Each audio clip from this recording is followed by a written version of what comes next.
चांद की चांदनी आसमां की परी शायरों के लिए तू है एक शायरी।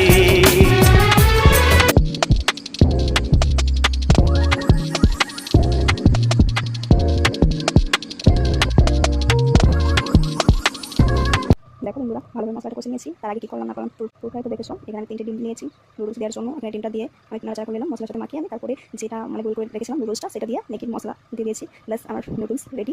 এরকম করে একবার হলে বাড়িতে ট্রাই করে দেখবেন প্লিজ বন্ধুরা। যদি ভালো লাগে থাকে একটা লাইক, একটা সাবস্ক্রাইব, একটা কমেন্ট করতে কিন্তু ভুলবেন না। দেখুন কত সুন্দর কালারটা এসেছে। প্লিজ একবার হলে বাড়িতে ভালো ট্রাই করে দেখবেন বন্ধুরা। এই দেখুন কত সুন্দর।